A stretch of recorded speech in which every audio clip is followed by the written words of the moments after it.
Bien, je vous invite à prendre votre Bible et à regarder avec moi dans Ésaïe chapitre 52. Ça, c'est mon texte pour ce message. Et j'ai intitulé ce message « Une image de rédemption ».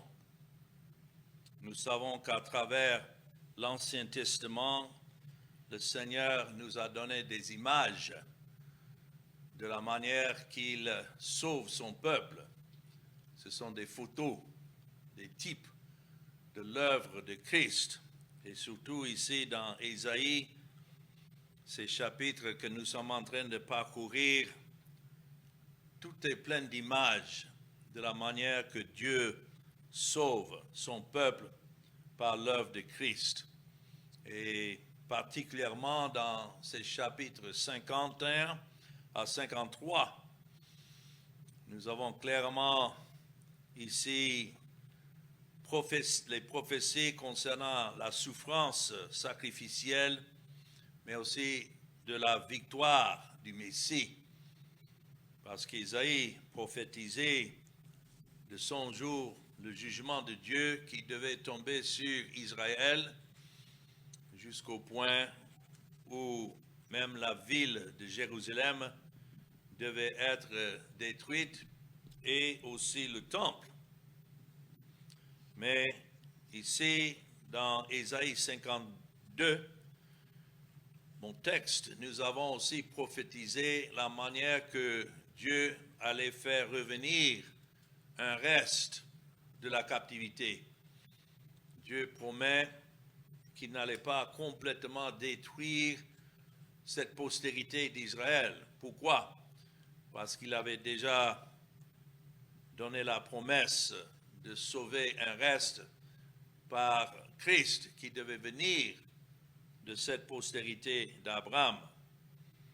Alors, ce chapitre 52 nous donne ces images de la rédemption qui devait avoir lieu en Jésus-Christ.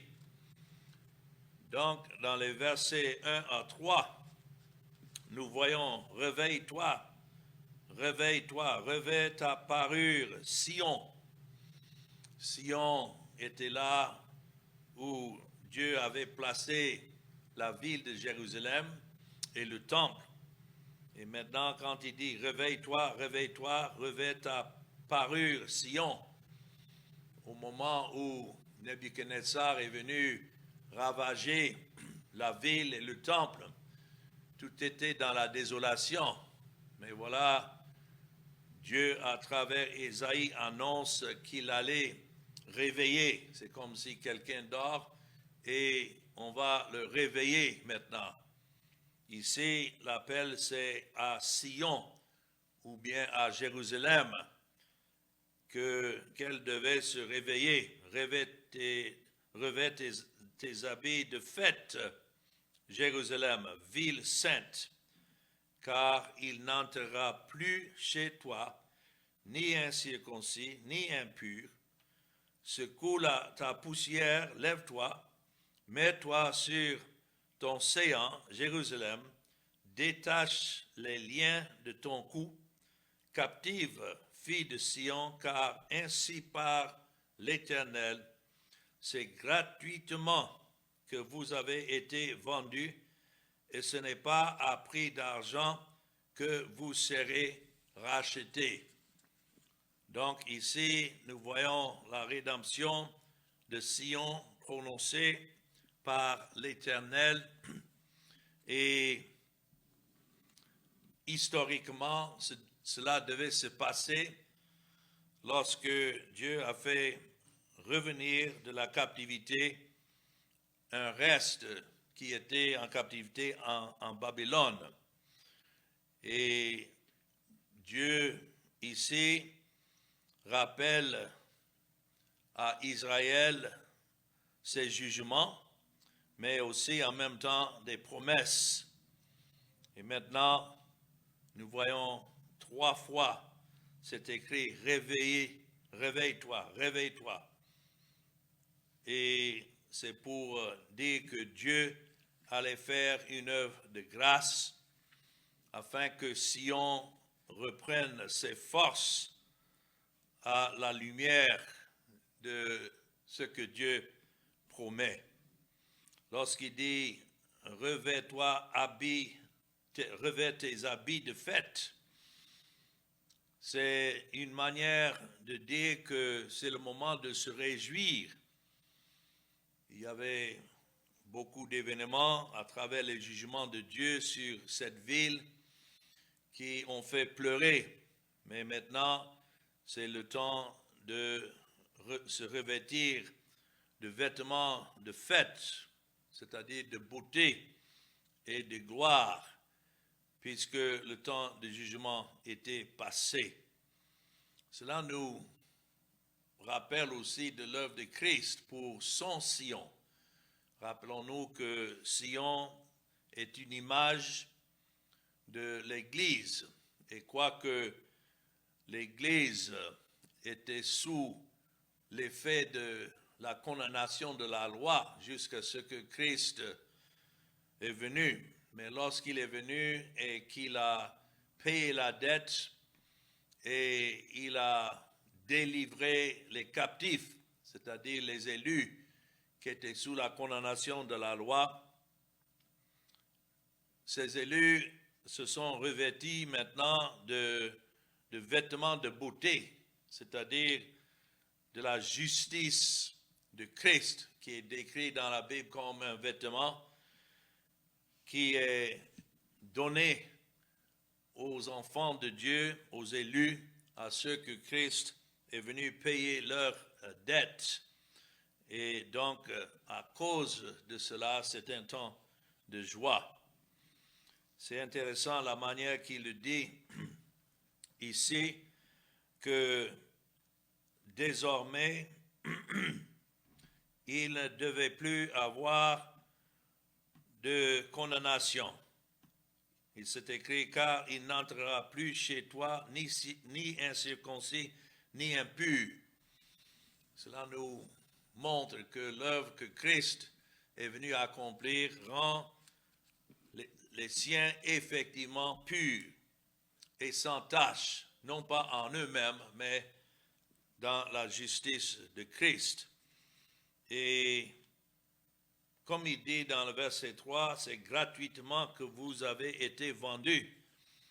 Quand il dit gratuitement, cela veut dire que personne n'est venu payer pour que cela soit pris en captivité, comme si on payait pour un esclave. C'est Dieu lui-même qui a suscité Babylone et gratuitement, Nebuchadnezzar est venu prendre le peuple en captivité. Mais aussi le contraste est vrai, puisque c'est gratuitement que vous avez été vendus, et ce n'est pas à prix d'argent que vous serez rachetés. Ce n'est pas à prix d'argent que vous serez rachetés.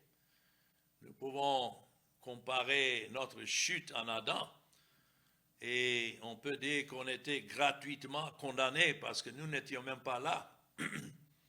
Mais lorsque Adam est tombé, toute sa postérité aussi a chuté gratuitement. Mais heureusement, dans le salut, c'est aussi gratuit. Ce n'est pas à prix d'argent. Nous n'avons pas maintenant à offrir quelque chose à Dieu pour nous libérer. Exactement comme nous sommes gratuitement tombés sous la condamnation en Adam, nous avons maintenant, par la grâce de Dieu, la liberté, la rédemption d'être rachetés gratuitement par le Seigneur Jésus-Christ. Et c'est pourquoi Dieu leur dit que vous serez rachetés sans argent, sans que l'homme ne contribue quoi que ce soit pour être délivré. Dans cela, nous voyons clairement le message du salut. C'est gratuit pour son peuple, mais ça a été au prix de la mort de Christ. C'est lui qui devait venir accomplir le salut à l'égard de son peuple. Mais en tout cela, nous voyons une image de la rédemption de Dieu. Maintenant, dans les versets 4 à 6, nous voyons comment Dieu justifie cette rédemption du peuple devant les moqueurs. Parce que lorsque Dieu a suscité Babylone venir contre Israël, les nations tout autour se moquaient en disant, mais où est leur Dieu alors? Et c'est maintenant que Dieu justifie ce qu'il a fait, pas que c'est nécessaire qu'il se justifie, mais il le fait pour rendre au silence ceux qui voulaient se moquer. Et donc dans le verset 4, nous lisons, car ainsi parle le Seigneur l'Éternel, jadis mon peuple descendit en Égypte pour y séjourner, puis l'Assyrien l'opprimant sans cause. Et maintenant, qu'ai-je à faire, dit l'Éternel, quand mon peuple a été gratuitement enlevé? Ces tyrans poussent des cris, dit l'Éternel, et toute la durée du jour, mon nom est quoi? Outragé. Verset 6. C'est pourquoi mon peuple connaîtra mon nom, c'est pourquoi il saura en ce jour que c'est moi qui parle, me voici. Ceux qui ont vu comment Israël était auparavant en Égypte, en captivité, et puis plus tard, les Assyriens sont venus opprimer Israël, c'est écrit sans cause. Cela veut dire Israël n'avait rien fait contre les Assyriens, mais c'est Dieu qui a suscité les Assyriens pour venir contre Israël. Ce n'est pas sans cause devant Dieu, parce que nous savons c'est à cause de son idolâtrie que Dieu a suscité les Assyriens. Mais maintenant, c'est Dieu qui prend la parole pour s'expliquer que même si le peuple a été gratuitement enlevé, vous voyez, les Assyriens n'ont pas donné des tribus à Dieu pour aller maintenant enlever le peuple d'Israël. C'est Dieu qui leur a ouvert ce chemin pour qu'ils entrent et qu'ils vainquent le pays. Donc, ce n'est pas parce qu'ils avaient rendu quoi que ce soit à Dieu, mais en même temps, encore la même manière de raisonner ici, Dieu va gratuitement libérer son peuple. Et cela pour son nom et pour sa gloire. Il dit, c'est pourquoi, verset 6, mon peuple connaîtra mon nom. Le peuple connaîtra que Dieu est Dieu et saura en ce jour que c'est moi qui parle, me voici. Je sais que c'est sur ce point que beaucoup posent des questions au sujet de Dieu, mais est-ce qu'il sauve, il condamne, qu'est-ce qui se passe? Oui, il fait les deux. Il est souverain et il condamne qui il veut et il sauve qui il veut, et tout cela en son temps, quand il veut, où il veut. Et ceux qui sont véritablement son peuple le connaîtra comme tel, un Dieu qui se glorifie lui-même. Premièrement, il le fait parmi son propre peuple, c'est-à-dire là ses élus. Et lorsqu'il nous fait comprendre sa parole, ça c'est le Dieu que nous connaissons. Quoique auparavant on était aveugles, mais maintenant, lorsqu'il se révèle, nous le reconnaissons comme le Dieu véritable. Et c'est pourquoi Dieu dit que c'est lui qui tiendra son nom, même face au blasphème des gens chaque jour parmi les nations. Et en son temps, il fera connaître son nom à son peuple. Et c'est son peuple alors qui le louera. C'est déjà assez grave que le monde ne connaisse pas Dieu ni ne l'honore. Mais c'est bien plus tragique lorsque son propre peuple ne le connaît pas ou ne l'honore pas. Il faut dire que tel était notre état. Quoique élus avant la fondation du monde, néanmoins, nous vivions dans ce monde depuis notre naissance dans l'aveuglement et sans savoir qui est Dieu et ce qu'il a accompli par sa grâce en donnant son Fils à notre égard. Mais ce qui est sûr, le jour doit venir. Dieu ne peut pas laisser son peuple dans l'ignorance. Donc le jour doit venir où il fera connaître son nom à son peuple. C'est pourquoi c'est important de lire ça. C'est pourquoi il saura en ce jour. Quel jour? Le jour où Dieu lui-même daigne se révéler à son peuple. Quoique le monde continue dans sa rébellion, Dieu doit faire sortir de son ignorance son peuple pour qui il a ordonné la grâce. Et donc c'est pourquoi ils sauront en ce jour-là que je suis celui qui parle.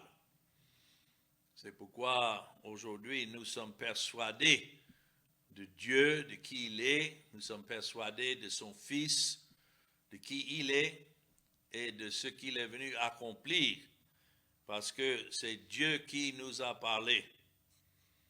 Et au temps d'Ésaïe, il ne savait pas que c'était l'Éternel qui parlait ces choses à ce temps-là, et surtout parmi les nations. Mais cela ne devait pas durer à jamais. Dieu promet que le jour devait venir où ceux qui lui appartiennent, tous ses élus le sauront. Et ce jour-là, ils sauront que c'est Dieu qui parle. Ça, c'est l'œuvre de l'Esprit qui œuvre dans le cœur de ses élus au moment donné par Dieu pour qu'ils soient attirés à Christ. Donc, dans les versets 7 à 10, c'est ainsi que Isaïe prophétise que toute la terre entière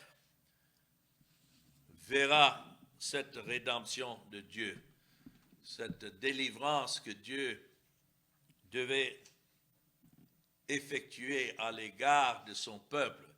Toute la terre, toutes les nations en seront les témoins. C'est écrit dans le verset 7 qu'ils sont beaux sur les montagnes, les pieds de celui qui apporte de bonnes nouvelles, qui publie la paix, de celui qui apporte de bonnes nouvelles, qui publie le salut, de celui qui dit à Sion, ton Dieu règne. Ouais, c'est ce passage que l'apôtre Paul cite dans Romains chapitre 10, verset 15, lorsqu'il parle de l'importance de prêcher l'évangile dans le monde entier. Il y avait qui s'opposait à Paul parce que Dieu l'avait suscité pour être un apôtre envers les païens, cela veut dire les non-juifs. Et beaucoup n'appréciaient pas qu'il prenait cette parole pour aller annoncer ça dans le monde. Mais Dieu avait dit qu'ils sont beaux sur les montagnes, les pieds de celui qui apporte de bonnes nouvelles, qui publie la paix, c'est-à-dire partout où Dieu lui-même dirige cette parole, afin que le monde entier sache comment Dieu est juste et comment il rachète son peuple à travers l'œuvre de son Fils. Et le message qui est clé dans tout cela, comme c'est écrit, de celui qui dit à Sion, ton Dieu règne. Voilà ce que le monde ne veut pas, un Dieu qui règne. Mais ici, c'est écrit, Dieu règne. Que les gens veut ou pas, Dieu règne. Et la voix, verset 8, de tes sentinelles retentit. Elle élève la voix, elle pousse ensemble des cris d'allégresse, car de leurs propres yeux, elles voient que l'Éternel ramène Sion. Voilà ce témoignage qui devait se passer historiquement lorsque Dieu a fait revenir Israël de sa captivité en Babylone. Tout le monde a remarqué et a vu comment Dieu a ramené le peuple à Sion. Mais encore, c'est une image de la rédemption en Jésus-Christ que le monde entier maintenant doit savoir que lorsque Christ est venu, de cette postérité préservée à travers le temps, que c'était pour ramener son Sion, c'est-à-dire son peuple, ses élus, et le monde entier en est témoin. Éclater, verset 9, ensemble en cris de joie, ruine de Jérusalem, car l'Éternel console son peuple, et notons, il rachète Jérusalem. Là encore, c'est une image à quel prix Dieu devait racheter son peuple, représenté ici par Jérusalem. C'est au prix du sang de Christ qui devait verser jusqu'à la mort, afin que Dieu soit juste pour justifier. Et donc, verset 10, l'Éternel découvre le bras de sa sainteté. Comment est-ce qu'il a découvert le bras de sa sainteté? C'était dans la personne de son Fils. Et du fait que Christ est venu et il a établi la justice devant Dieu que ses élus ne pouvaient jamais accomplir, mais avec son bras, il a fait découvrir sa sainteté. Et notons encore, aux yeux de toutes les nations et toutes les extrémités de la terre verront le salut de notre Dieu. Cela a été accompli encore au jour où les enfants d'Israël, par Cyrus, le décret a été donné qu'ils retournent à Jérusalem et toute la terre a vu cette délivrance de captivité. Mais c'est une image de ce que Dieu devait faire pour racheter ses élus et rendre au salut son peuple, représenté ici par Sion, qui était en captivité sous ses péchés, sous la condamnation de la loi, mais par la mort de Christ, le décret de Dieu à travers le Seigneur Jésus-Christ, que le peuple soit ramené à lui. Voilà ce qui est décrit ici. Donc, toute la terre en est témoin. Partout, c'est pourquoi Dieu a dit à ses disciples d'aller partout dans le monde et annoncer cette bonne nouvelle. Pourquoi? Parce que Dieu a un peuple, non seulement parmi les Juifs, mais parmi les nations, de toute nation, de toute langue. Et quel est le message de cette bonne nouvelle du salut qui devait être proclamé, surtout à Sion, aux élus de Dieu? C'est que ton Dieu règne. Ah, quelle belle nouvelle, bonne nouvelle, la nouvelle de la paix, la nouvelle du salut. Et tout cela peut être résumé dans cette glorieuse proclamation, votre Dieu règne. Vous savez que là où Dieu règne, la paix règne. Et c'est ainsi que le salut est accompli à l'égard du peuple de Dieu. Nous n'avons rien à contribuer et nous n'avons rien contribué pour que nous soyons sauvés. Mais c'est Dieu qui a fait tout cela par sa grâce pour son peuple.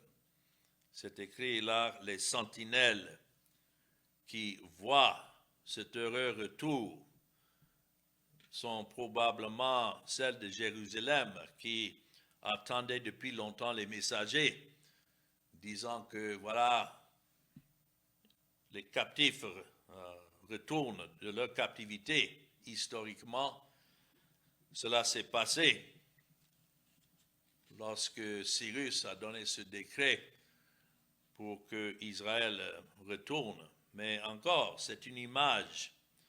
Les sentinelles représentent les prédicateurs de l'Évangile qui ont annoncé la bonne nouvelle de retour des captifs. Et c'est parce que l'Éternel, cet écrit là, a fait voir, a fait révéler son bras de sainteté. L'Éternel a mis en nu son bras saint. Cette pensée commence déjà dans Ésaïe 51, le verset 9 que nous avons vu déjà. Réveille-toi, réveille-toi, revêt de ta force, bras de l'Éternel.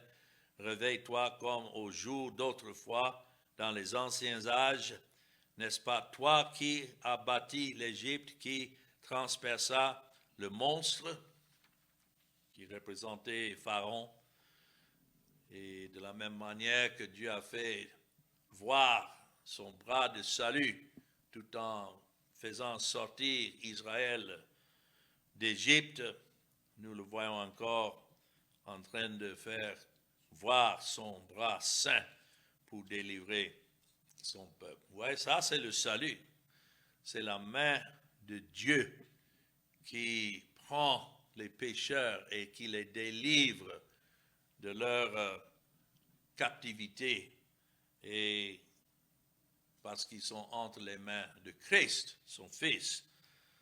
Le salut n'est pas un plan, comme les gens disent, oh, c'est un plan du salut, donc A, B, C. Non, le salut est une personne, et le salut est accompli dans l'œuvre de cette personne-là, qui est le Seigneur Jésus-Christ. Et cela s'est passé aux yeux de toutes les nations.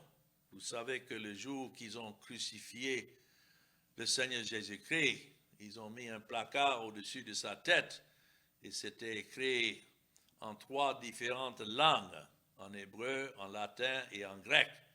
C'était les 3 langues qui représentaient le monde à l'époque. Pourquoi écrire en 3 langues, voici le roi des Juifs? Les Juifs n'aimaient pas cela, ils voulaient que Pilate change cela, mais il a dit ce que j'ai écrit, et c'est Dieu qui a ordonné à ce que ça soit écrit, parce que même si les Juifs naturels ne voulaient pas qu'il soit roi, néanmoins c'est Dieu qui l'avait établi comme roi. Donc, aux yeux de toutes les nations, Christ a été élevé sur la croix, et aux yeux de toutes les nations, ce même évangile maintenant est prêché aux extrémités de la terre pour dire que le salut est de Dieu. Ça, c'est le message. Le message n'est pas, oh, si vous voulez bien accepter Christ, alors vous serez sauvés. Non, le message, c'est que le salut est de Dieu. C'est lui qui a découvert le bras de sa sainteté. Et le message, c'est que le salut de notre Dieu. Quel privilège nous avons d'annoncer ce message sûr, parce que c'est Dieu qui l'a ordonné. Et puis, pour terminer, nous voyons dans les versets 11 et 12, vu tout ce que cette parole nous dit au sujet du salut, de la rédemption, qui devait avoir lieu. Ici, quatrièmement, dans les versets 11 et 12, nous avons alors un appel et une confiance pour ceux que Dieu rachète. C'est écrit, partez, partez, sortez de là, ne touchez rien d'impur, sortez du milieu d'elle, purifiez-vous, vous qui portez les vases de l'Éternel. Ne sortez pas avec précipitation, ne partez pas en fuyant, car l'Éternel ira devant vous, et le Dieu d'Israël fermera votre marche. Donc lorsqu'il dit ici, partez, partez, sortez, prophétiquement, cela avait une application qui devait se passer historiquement au moment où Dieu a suscité Cyrus pour donner le décret pour Israël de sortir. C'était selon l'ordre de Dieu que cela s'est passé. Et c'était destiné aux captifs babyloniens auxquels Ésaïe avait prophétisé. Mais comme nous sommes en train de voir, il y a aussi un sens spirituel adressé à ceux que Dieu lui-même a rachetés par le sang de son Fils. Et lorsqu'il devait venir dans le monde, effectuer leur rédemption pour eux. Donc, l'appel, quoi qu'ici, c'est de se séparer de Babylone, littéralement, en même temps spirituellement, c'est un appel à la pureté pour ceux qui portent les vases du Seigneur, c'est-à-dire qui sont les serviteurs du Seigneur. C'est-à-dire que lorsque nous entendons cet appel de venir à Christ, nous ne restons pas encore dans l'impurité de la fausse religion. Nous sortons. C'est pourquoi nous sommes séparés. Le monde s'étonne. Ils disent, oui, mais regardez toutes ces assemblées, vous ne pouvez pas aller vous joindre avec eux. Et notre réponse est non. Parce que c'est le Seigneur qui nous a libérés. Ceux-là ont un message de libre arbitre et d'œuvre, ce que l'homme doit faire pour satisfaire à Dieu. Ce n'est même pas le même Jésus. Mais lorsque Dieu donne cet appel de venir à Christ, le véritable Christ, nous sortons du milieu d'eux. Dans 2 Timothée chapitre 2, si vous voulez regarder là, c'est le message que Paul annonce à Timothée. 2 Timothée chapitre 2 et le verset 21. D'ici donc quelqu'un se conserve pur en s'abstenant de ces choses. Et de quelles choses? Quand on lit dans le verset 20, dans une grande maison, il n'y a pas seulement des vases d'or et d'argent, mais il y en a aussi de bois et de terre. Les uns sont des vases d'honneur et les autres sont d'un usage vil. Si donc quelqu'un se conserve pur en s'abstenant de ces choses, c'est-à-dire s'abstenant des choses qui appartiennent à la fausse religion, ce qui est représenté par impur, il sera un vase d'honneur sanctifié, utile à son maître, propre à toute bonne œuvre. C'est pourquoi ici, Ésaïe a utilisé ce même langage de sortir et ne toucher rien d'impur. Une fois que le Seigneur se révèle en nous, nous voyons en lui seul notre sainteté, notre pureté, notre justification, notre sanctification. Et donc nous sortons du milieu de tout ce qui est faux et tout ce qui est impur en ce qui concerne la fausse religion. Un vase d'honneur, notons, sanctifié et utile au maître. Comment est-ce que nous avons été sanctifiés? C'est par le sang du Seigneur Jésus-Christ. Et c'est ainsi que nous servons le Seigneur. Mais il dit là, vous n'allez pas sortir avec précipitation. Ici dans mon texte, Isaïe 52, le verset 12. Vous ne sortirez pas en toute hâte. C'est une autre manière de le dire. Et c'est dans ce sens-là, vous n'allez pas sortir comme si vous fuyiez un danger. Mais c'est l'Éternel qui marche devant vous. C'est pourquoi nous sortons. Je sais qu'il y a des prédicateurs qui cherchent à effrayer les gens pour leur dire, oh, mais si vous ne prenez pas votre décision pour Jésus, certainement la condamnation va vous atteindre. Donc, ils veulent effrayer les gens pour qu'ils prennent une décision. Ça, ce n'est pas la manière que Dieu œuvre. Ici, c'est écrit, ne partez pas en fuyant, mais plutôt que l'Éternel ira devant vous. Ça, c'est l'image du berger qui dirige ses brebis et il marche devant ses brebis. C'est lui qui les fait sortir et donc les brebis le suivent. Voilà comment la grâce agit lorsque Dieu rend le salut personnel, c'est-à-dire il se révèle dans ses brebis, les brebis le suivent, c'est lui qui marche devant eux et le Dieu d'Israël fermera votre marche. Tout ce que nous sommes, c'est grâce à l'œuvre de Dieu. Et puis le dernier point, ici dans les versets 13 à 15, nous voyons comment cette rédemption est portée, apportée à de nombreuses nations. Tel est l'ordre que Dieu a donné pour que cet évangile soit prêché. Il dit, voici mon serviteur prospérera, il montera, il s'élèvera et il s'élèvera bien haut.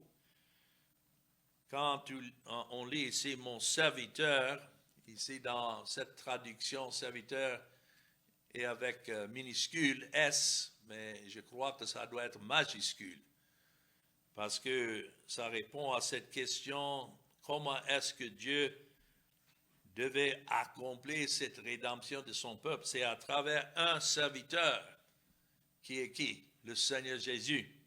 Donc voici mon serviteur, notons, prospérera. Les gens prêchent un Jésus qui veut bien sauver, mais hélas n'arrive pas à sauver le plus grand nombre. Tel n'est pas le serviteur de Dieu, tel n'est pas le sauveur, le Seigneur Jésus-Christ. Le serviteur prospérera, il montera, il s'élèvera bien haut. Et nous savons qu'il était élevé d'abord à la croix, mais il a accompli tout ce qui était nécessaire à travers sa mort. Il est maintenant monté, il s'est élevé bien haut, où? Dans les cieux, où il est assis et il intercède maintenant en faveur de ceux pour qui il est mort. C'est écrit de même qu'il a été pour plusieurs un sujet d'effroi, tant son visage était défiguré, tant son aspect différé de celui des fils de l'homme, de même il sera pour beaucoup de peuples, un sujet de joie. C'est évident que ces versets parlent de Jésus-Christ et de ses souffrances pour satisfaire à la justice de Dieu afin de racheter effectivement par sa mort son peuple. Et quoique il était frappé et son visage était défiguré, ça parle de ses souffrances physiques, néanmoins, notons, pour son peuple, il sera pour beaucoup de peuples un sujet de joie. Devant lui, des rois fermeront la bouche, car ils verront ce qui ne leur avait point été raconté. Ils apprendront ce qu'ils n'avaient point entendu jusqu'à là. C'est ainsi que nous voyons cet exemple de la rédemption, de la manière que Dieu rachète son peuple. Ça devait être à travers les souffrances du Seigneur Jésus-Christ en venant. C'est gratuit pour nous qui sommes les élus, mais ça n'a pas été gratuit pour lui. Il a dû payer avec son propre sang. Mais nous voyons cette promesse qu'à travers ses souffrances, il devait être exalté et exalté très haut. C'est un Messie qui triomphe. Oh, quel bonheur pour nous de pouvoir annoncer un tel sauveur. Pas comme le monde entend, d'un Jésus qui veut bien sauver, mais il ne peut pas tant que l'homme ne lui donne la permission. Oh, quelle folie d'imaginer cela. Nous sommes incapables de faire quoi que ce soit. Mais c'est le Sauveur qui a été envoyé. Qu'est-ce qu'il a enduré? Ici, c'est écrit, son visage était plus marqué que celui de n'importe quel homme. Ça parle ici des coups cruels et vicieux que le Seigneur Jésus a enduré de la part de ses ennemis. Mais rappelons-nous que chaque fois qu'ils ont frappé notre Seigneur Jésus, ils faisaient cela comme nos représentants. C'est nous-mêmes qui avons crié à travers « Crucifiez-le, crucifiez-le ». Et quelles que soient les souffrances qu'ils ont rendues à Christ, tout cela c'était nécessaire pour que nous sachions jusqu'à quel point nous méritions cette colère de Dieu, mais c'est lui qui a tout supporté. Et le Seigneur Jésus a supporté leur moquerie à tout égard. Mais à travers cela, c'est pourquoi le monde est étonné. C'est écrit dans le verset 15, là, car ils verront ce qui ne leur avait point été raconté. Quand ça dit que des rois fermeront la bouche, il s'agit de Pilate, d'Hérode, et ceux qui l'ont crucifié. Maintenant, leur bouche était fermée parce qu'ils ont rendu leur jugement contre Christ. Mais en faisant tout cela, ils ne faisaient que accomplir la volonté du Père.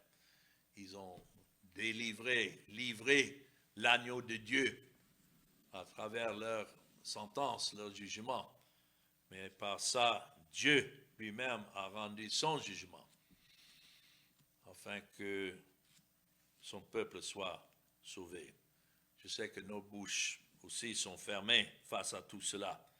Lorsque nous sommes, le Seigneur nous montre clairement tout ce que le Seigneur a accompli pour des pécheurs tels que nous sommes. Et cela alors introduit le prochain chapitre que nous allons considérer prochainement, Isaïe 53. Ça décrit davantage les souffrances du Seigneur Jésus-Christ, mais que ces paroles que nous venons d'entendre soient pour nous un éclaircissement et que nos bouches soient fermées face à ce que Christ a enduré pour sauver des pécheurs tels que nous sommes. Amen.